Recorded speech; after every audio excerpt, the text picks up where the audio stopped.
you for joining us on TV3. I'm Jifa Bampo. Today I'm speaking to the Information Minister, Kojo Oponkroma.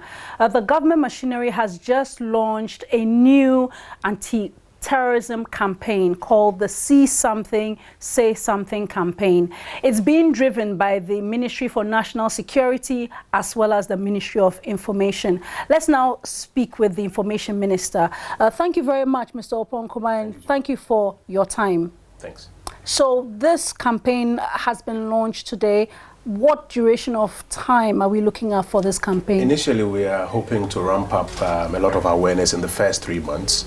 And then, of course, the intensity most likely will come down, but hopefully will be sustained through our partnerships with the media, faith-based and other organizations.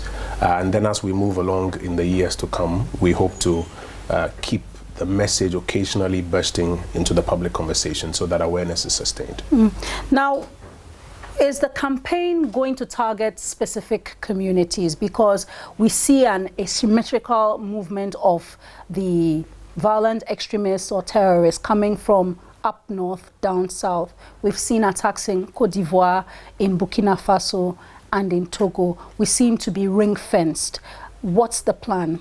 Well, part of our plan is to substantively prepare and deal with the risk or the threat of violent extremism and terrorism. And that means preparing our security institutions, preparing our intelligence institutions, preparing the general public so that, among other things, level of awareness is heightened and the various parts of the ecosystem that must be primed to respond should there be a challenge are also put in readiness.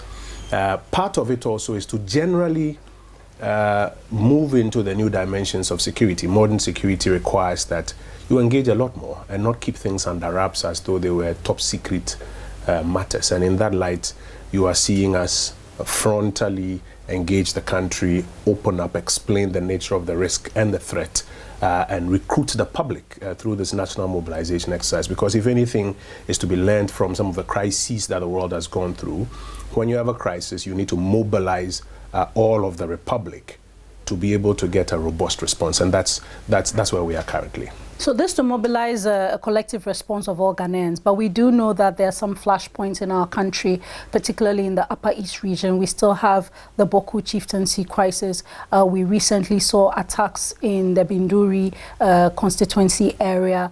Will you be targeting specific hotspots? Yes, we would.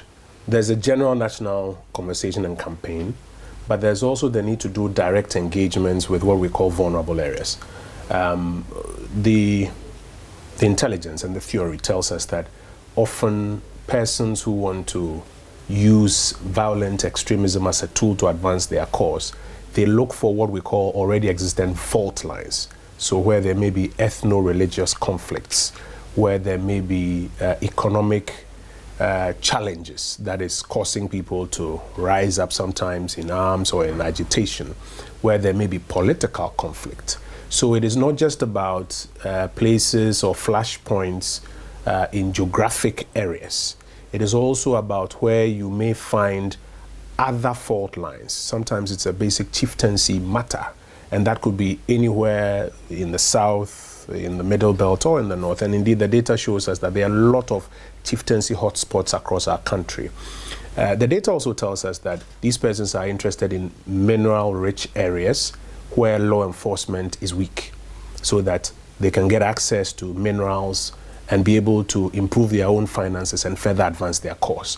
And there's a lot of it in our ecosystem here in Ghana. So it's important that we tackle that without necessarily just looking out for areas of the north, etc. In addition to areas of mineral availability and weak law enforcement and areas of fault lines, you're also looking at places where sometimes education levels are very low, so that it's easy to indoctrinate people. Now, if you cast all of that on the map of Ghana, that's literally the whole landscape. So yes, there are flashpoints or there are areas of vulnerability that we are interested in, but we're also interested in the whole landscape of Ghana because it's a threat that we face everywhere. In terms of encouraging people to say something when they see something, how do we know that some unscrupulous individuals will not take advantage of the situation to profile specific people or to accuse people they don't like, and then they will get caught up in a whole different situation. Yeah. First of all, we are not asking people to take the law into their own hands. What we're asking people to do is to have a heightened sense of awareness, and people need to be aware of something specific. What is that something specific? We're asking people to look out for people who are mobilizing and seeking to exploit fault lines. I've heard some commentary that says that look out for foreigners. We're not saying look out for foreigners, because sometimes these people are citizens. They are indigents of our local communities. So when we say look out for something, we are saying that look out for things out of the ordinary within our ecosystem. Things that deal with attempts by people to radicalize or mobilize Ghanaians to attack either people or institutions, or to change the kind of mindset and hospitable mindset that we have in pursuance of a certain radical agenda. And we're saying that when you observe these things, draw the attention of security agencies or community leaders to it. We are not saying take the law into your own hands, but draw their attention. Now, they have the ability to do the proper intelligence assessment. Then the intelligence and security agencies will make the necessary preemptive or preventive interventions. The number to call, we're told, is 999. That's one of the numbers. One of the numbers. Yeah. What about prank calls?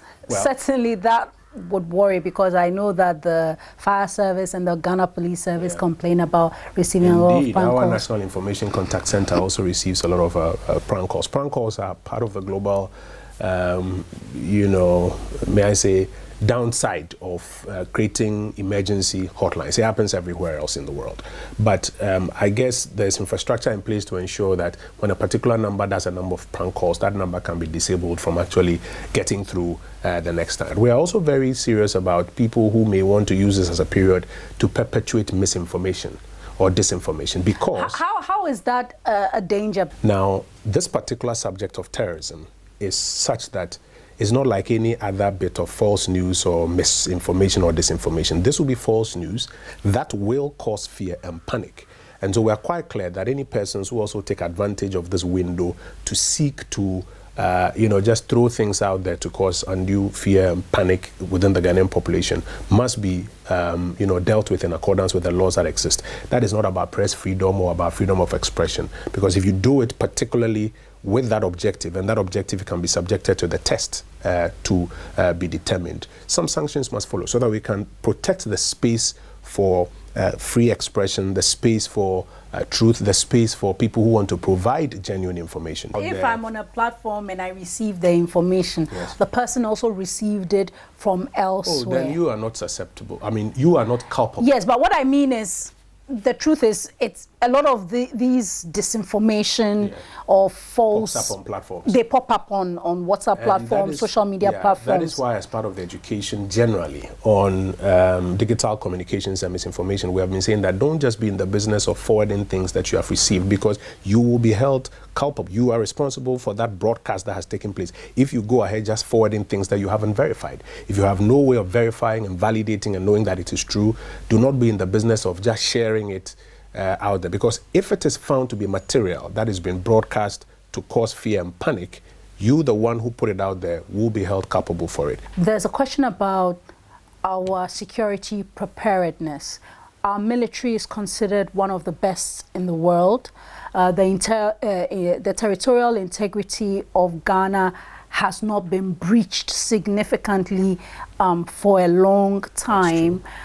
What are the odds that, one, we are going to be breached, and then two, that our security apparatus would be ready? If you just observe the trends and the data over the last 5 or 6 years, and the direction that these difficulties are going into, just a reading of the trends will tell you that we are not in a good place, we are not in a good time. 4 years ago, when we had assumed office, if you looked at the Burkina Faso map, it was only about, I think about 10-5% of northern Burkina Faso that had extremist activity there. Today, almost 70-80% of Burkina Faso is rife with extremist activity. It even led to a weakening of the administrative state and a coup d'etat that followed there. And day in and day out, the attacks are getting a lot more sophisticated. Just quite recently, northern Togo, just about 50 kilometers from Ghana's borders, if you read the reports on the kind of attack that was staged, even including women as part of the combatants, the kind of ammunition that they were using, it tells you where the challenges are drawing towards. And all the things that are around us tell us that we need to be a lot more careful than we have been over the years. Hope and wish is not a strategy. We need to be a bit more proactive in how we deal with the situation, and that's one. Now, we can do a lot better, that's my second point, in terms of our security architecture and in terms of our ability to respond even to the risk. We can do a lot better in terms of mobilizing our people, because not many people are conscious and aware of these risks and what they ought to do. You see people at football games, at the mall, at churches or mosques, and they are not necessarily security conscious. And we need to do a lot better in that area. We need to do a lot better in terms of having more intelligence and security assets on the ground in terms of personnel and logistics. And all of that, for example, costs a lot of money. We have done a lot in the last 3-4 years in ramping up personnel and logistics, but we need to invest a lot more in the security architecture of this country. We're speaking to the Information Minister, the Honorable Kojo Oppong-Nkrumah. He's been telling us about the See Something, Say Something campaign, which is an initiative of the National Security Ministry, driven as well with the support of the Ministry of Information. And now I'll just speak to him about a few important national issues. Thank you very much, Honorable Nkrumah, for a bit more of your time. Let's address a few more pressing issues of national importance. There's a crisis of food, a crisis of cost of living currently in the country. Recent inflation figures for food demonstrate as significantly high. What are your preliminary thoughts on that? I mean, I think anybody who tries to pretend that we are not in difficult times may not even be a good pretender. Times are hard for people all over the world and here in Ghana because of a number of events that have occurred at the same time. Inflation is a 40-year high in Europe. Here in Ghana, I think this is the last, the first time in 18 years or so that we hit, yes, about 23%, primarily because of what's happening around the Black Sea area between Russia, Ukraine and a few other, countries involved in that battle, and how other countries are responding to fuel supply issues there. It's also coming at a time when global supply chain linkages have been significantly hit on the back of the lockdowns that happened during the COVID era. So it's a lot of things happening at the same time, not necessarily positively. One of the things that is really, or two of the things that have really hit us are fuel and fertilizer. We have high food inflation. Yes. The fertilizer challenge has been around for quite a while. Yeah. But for the last 5 years, your administration has been implementing the planting for food and jobs. And so how is it that we have a crisis of food if we've been successful at this? So we did some work with the Ministry of Food and Agriculture to first examine whether the quantities produced had reduced. The data as provided from the Ghana Statistical Service on the growth numbers for 2021 suggested that the growth of 2021 was heavily driven by an increased output in food items. Agro inputs have become more expensive. Agrochemicals, fertilizers, and other things that you need, even fuel. And consequently, once you start having that, other prices on the farm, even including labor and cost of renting, plowing machines and harrowing machines, all now begins to go up. So you have stocks, but the stocks have come at a very expensive price. If by the time it gets on the market, you have a fuel challenge, a fuel price challenge, like what we are having now, then you begin to see that prices are going way higher than what you would have ordinarily expected. And that's how come you're seeing the 30-something% that you're seeing. One of those measures that government, for example, has decided on is to actively engage in the provision of organic fertilizer onto the Ghanaian market. It requires a lot more in terms of volumes. It requires some more time. But in the medium term, it is one of the ways by which we can ensure that even as stocks are maintained on the market, we are able to halt, if not reverse, the price of those inputs. Another area that government has been looking at is the way of ensuring that the stocks are not quickly depleted. So storage of whatever we produce. Storage, and we've done, I think the last time we checked, about 80 new warehouses to help ensure that storage is better. But also alongside that, if you look at our borders, there's been a lot of export of some of our food products that we have produced because of the kind of trade that we've been, having around us. And that's why you notice that quite recently, and I think an executive instrument was issued to proscribe the export of grains. The quantities are there, but the prices are high, and you allow a lot of export of it, and the quantities for the prices will go a bit But is higher. that what we've suffered? Because if we've produced significant grain, we would not have the kind of crisis we are suffering. We also have to encourage a lot more investment in alternatives. There are wheat varieties that do very well in our part of the world. It creates an opportunity for us to go heavily into the production of some of those items to balance out in terms of the pricing and the availability difficulties that we're having from that part of the world. Fuel is another matter. Government has already taken some steps hoping to halt what initially was a very quick escalation of the fuel pricing. We continue to examine whether or not we can do more, so that as the challenges hit globally, we can at least mitigate the impact here on the Ghanaian public. The Bank of Ghana is using monetary policy instruments, hiking up the rates. For many people, it's worrying because what it means is that the cost of credit will also go up at a time when already even capital for farming is high, and therefore you are looking at how to ensure that that doesn't go too high. So can you de-risk financing for agriculture and do it in a way that ensures that the institutions that support agriculture can still find funding at a low rate? Thankfully, the Development Bank is here. Agriculture is one of their priority areas, and they should therefore be able to channel out some money for financial institutions that want to finance or fund farming without necessarily going for some of these high rates that we are looking at. Just to wrap up, yes, it is true. These are hard economic times globally and locally. Cost of food, cost of fuel, cost of capital going through the roof. Governments are called upon at this point in time. It is our responsibility to do the best we can to try and halt, if not pull back, the situation. The government of Ghana has taken some early steps.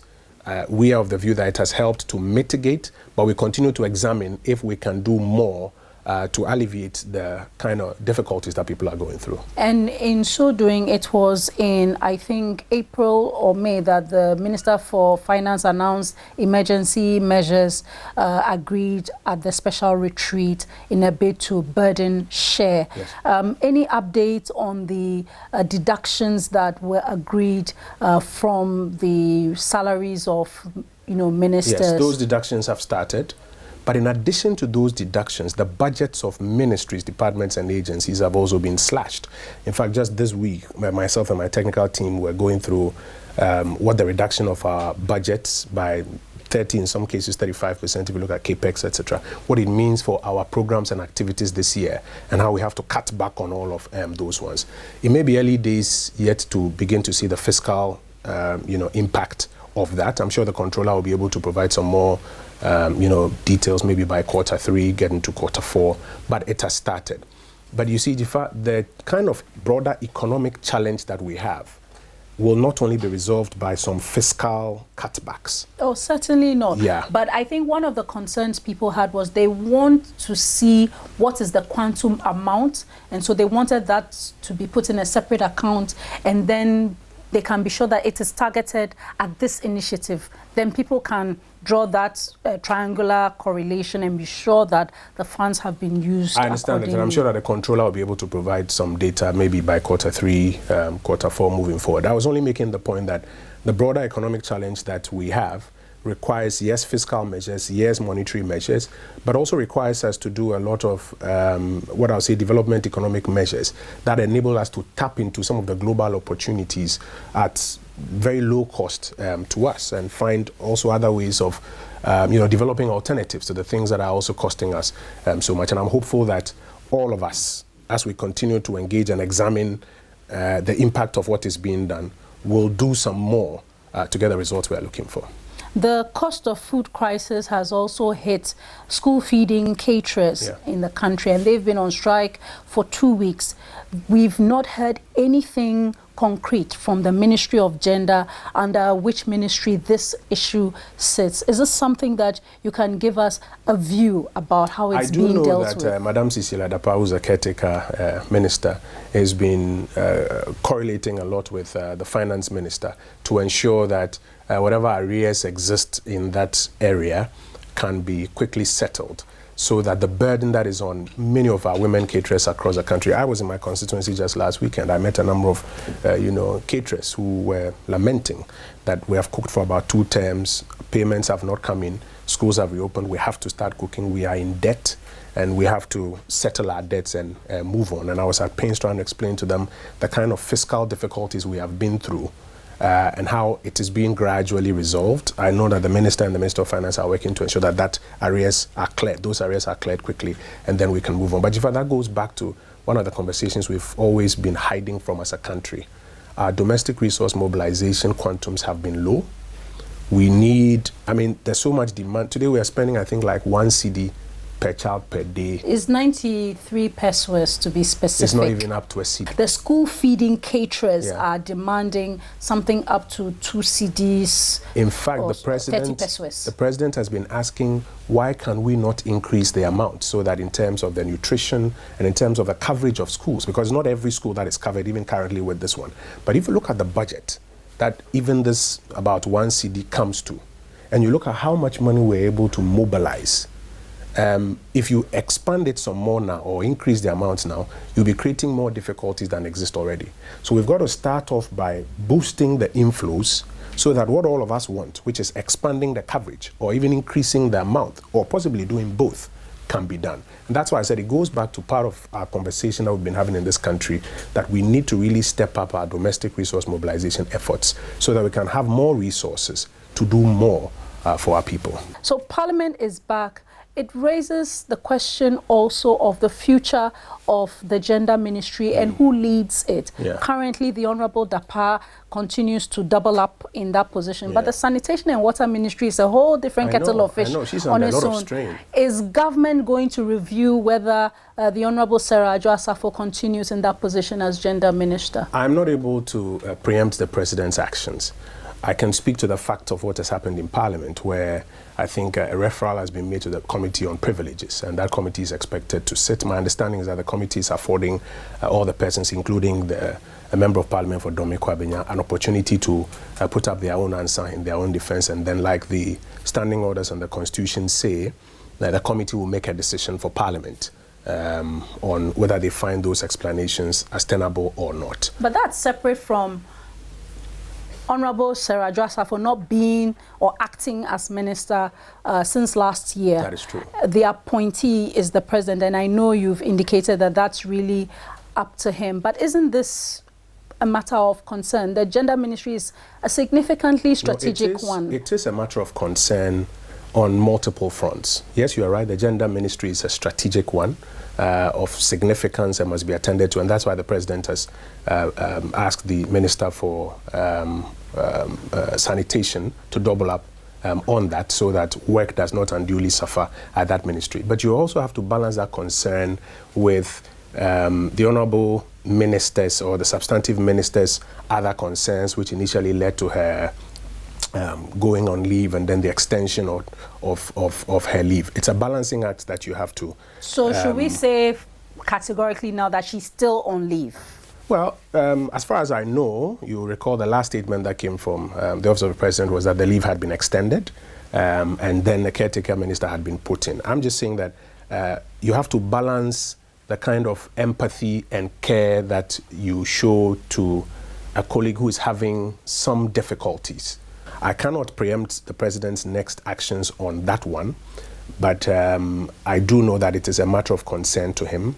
And in striking that balance, he will act in what is in the best interest of the ministry, what is in the best interest of the Republic, and also at the same time ensure that the conditions of the Honourable Minister are also dealt with. My final question to you, Honourable Minister, has to do with media. So I know you set up the Safety Office for Journalists. Yes, it's a very long name, so I just call it the Safety Office. Yes. So in March, I did send a reporter there to check on how things were going. There was no one there. I'm learning that investigative journalist Anas Arimiyawa Anas has also set up, for want of a better term, a parallel setup similar to the Safety Office. How do you feel about that? Because it may create a certain perception. No, we have to do a lot more for the safety of journalists than we are doing now. Yesterday I had a meeting with some of our stakeholder groups like UNESCO, etc. A lot of us are talking about it, but when you invite stakeholders to the table that let us collectively do something about it, not many of us are putting our money where our mouths are. We've set up a coordinated mechanism for the safety of journalists under the National Media Commission. The National Media Commission has provided a clear budget for what they need to be able to do this. There's a lot of public education that is required. People attack radio stations because for some of them, they don't understand that the media has a right to express a view on whatever you are doing. Look at what happened in Benya FM. Look at what happened at Radio Adan. These are not acts by state actors. These are acts by citizens who need a lot more education to know the role of media in the society.